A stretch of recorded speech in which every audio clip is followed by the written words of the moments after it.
Olá, meu nome é Marques Diniz Cruzeiro, sou bacharel em Estatística pela Universidade de Brasília. Também sou psicopedagogo clínico e empresarial pela Universidade Católica de Brasília e atualmente faço 2 pós-graduações nas faculdades integradas AVM, uma em Neurociência Clínica e a outra é um MBA em Executivo em Marketing de Redes Sociais. Eu estou aqui para mostrar para vocês uma nova metodologia que eu criei, chamada Nível Crítico de uma Civilização, sobre o parâmetro do trinômio perfeito. O que eu quero traduzir para vocês com esse novo conceito é uma forma da gente medir e comparar nações ou grupos e fazer com que medidas políticas e sociais sejam tomadas para melhorar o grau de desenvolvimento de países ou nações ou grupos. Então vamos ambientalizar.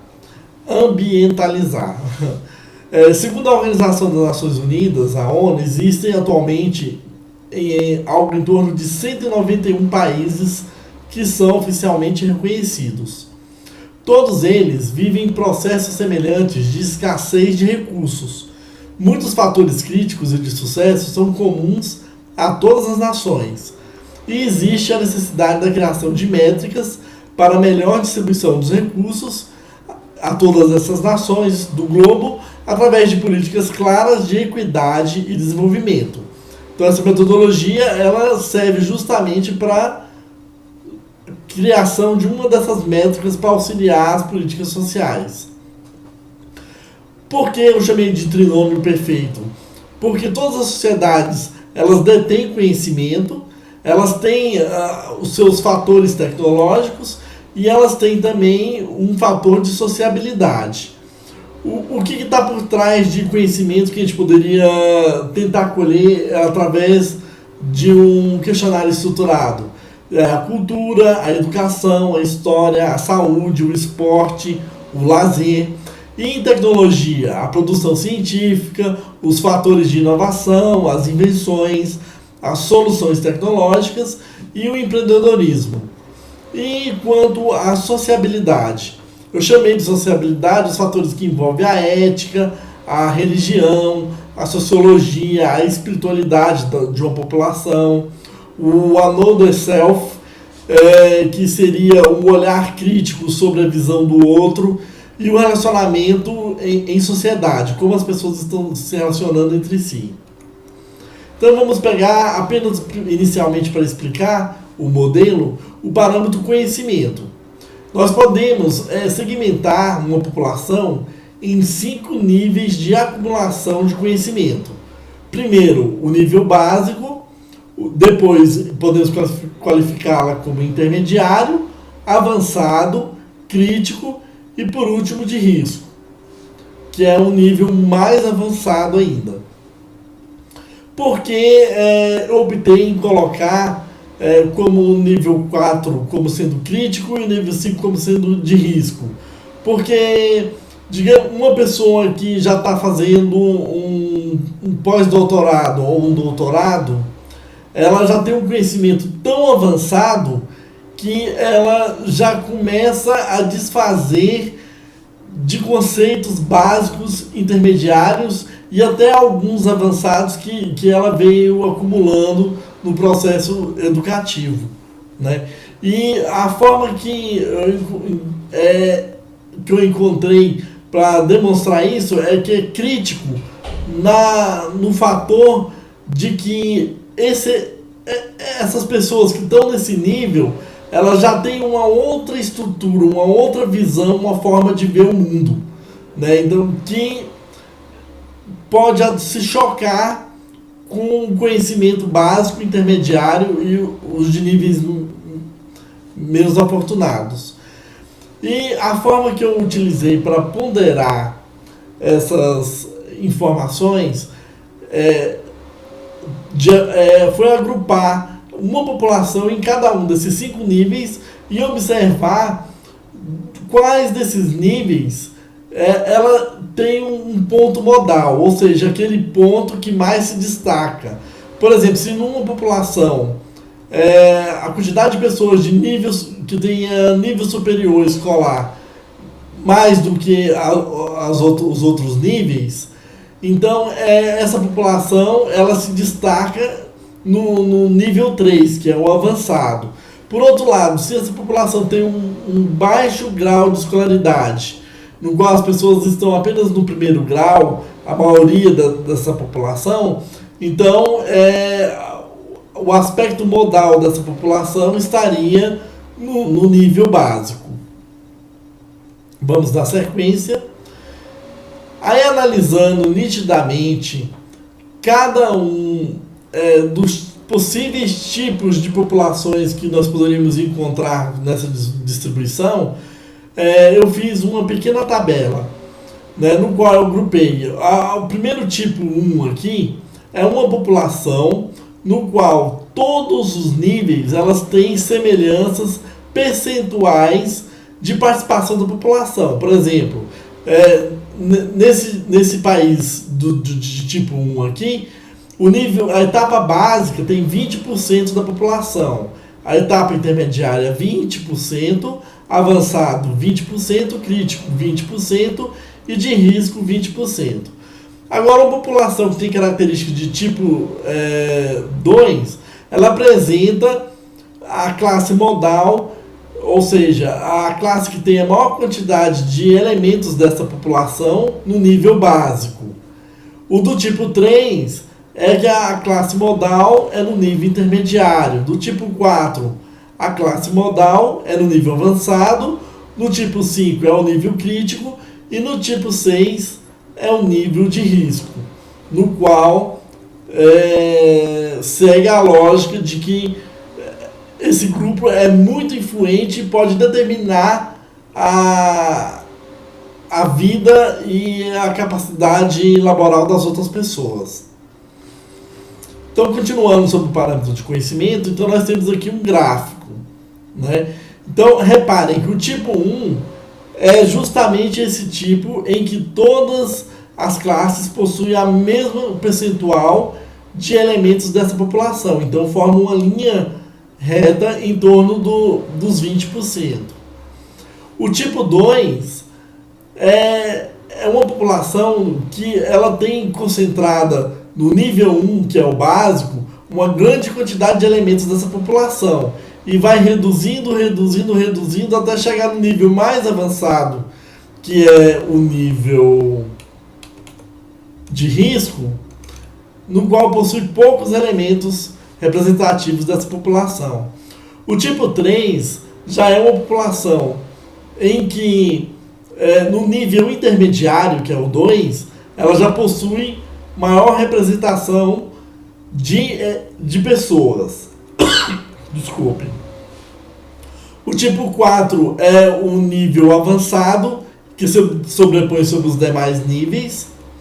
O tipo 5 é um nível crítico, que possui maior quantidade de pessoas. E o tipo 6 é o nível de risco, que possui a maior quantidade de pessoas de uma população.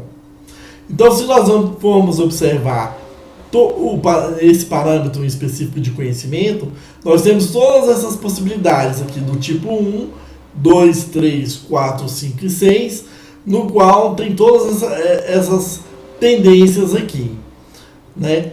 Mas, e os outros parâmetros? A gente pode fazer o mesmo processo de agregação que nós fizemos para o conhecimento, dividindo do nível básico ao nível de risco, tanto para o fator tecnológico e também para o fator de sociabilidade.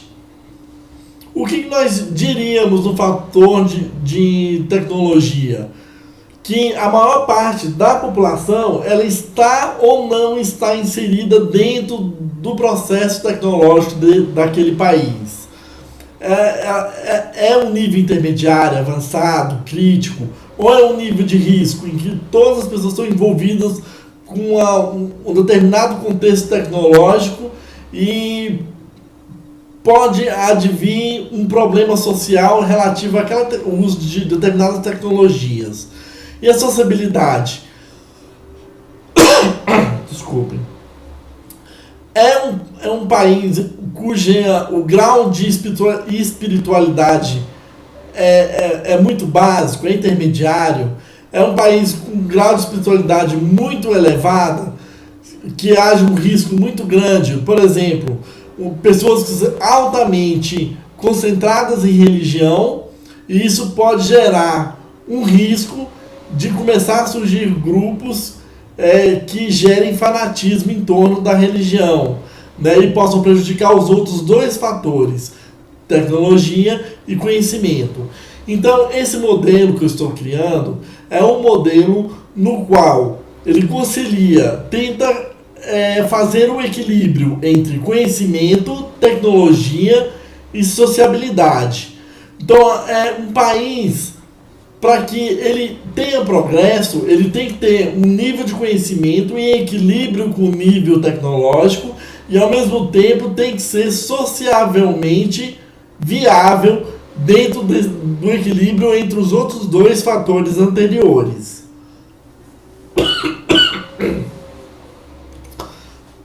Exemplificando.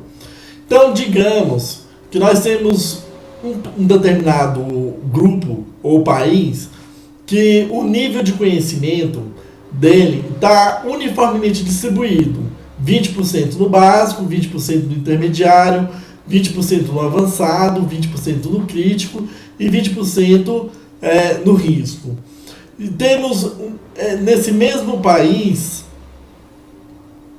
o nível tecnológico, ele tem a sua maior concentração no nível de risco, ou seja, é um país altamente concentrado em tecnologia, porque a classe modal desse país está justamente considerado na área 5, ou seja, a grande parcela da população está envolvida com fatores tecnológicos.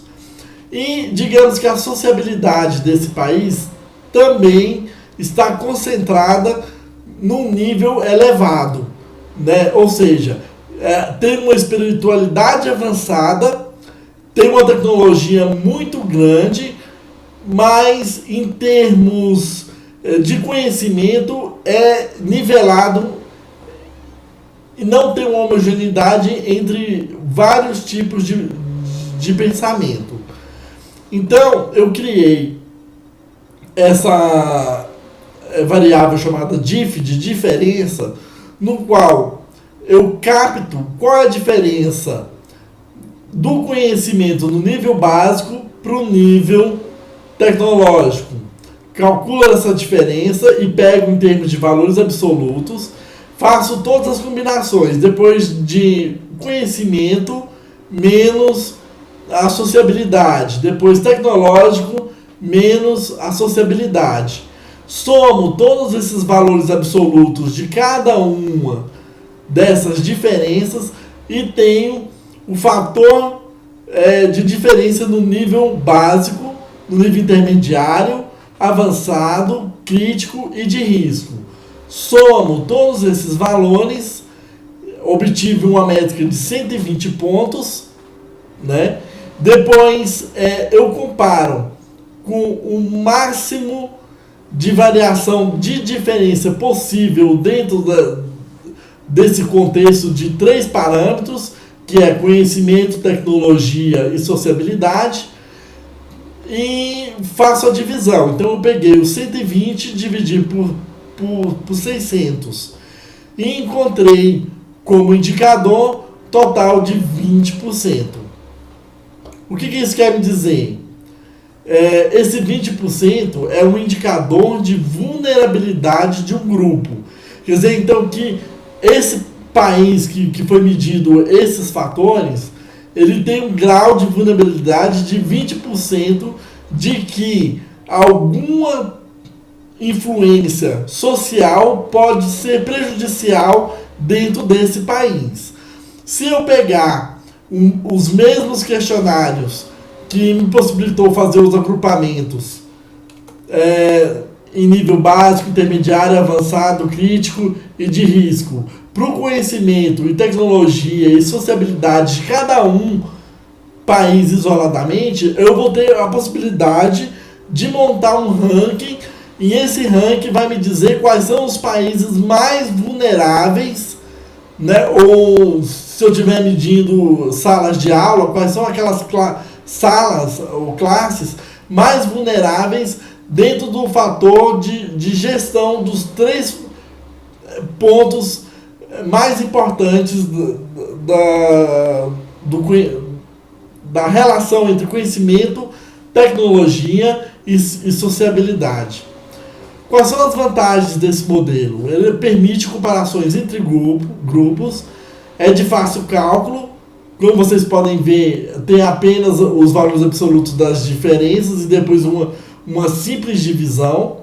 E outra coisa importante também aqui, se eu estiver utilizando 10 fatores, que eu acho importante para uma análise de um outro contexto, então basta eu fazer as diferenças e dividir essas diferenças pelo somatório das diferenças globais, que seria 2 vezes 100 vezes o número de fatores. Então, se eu estou trabalhando com 10 fatores, seriam vezes 10.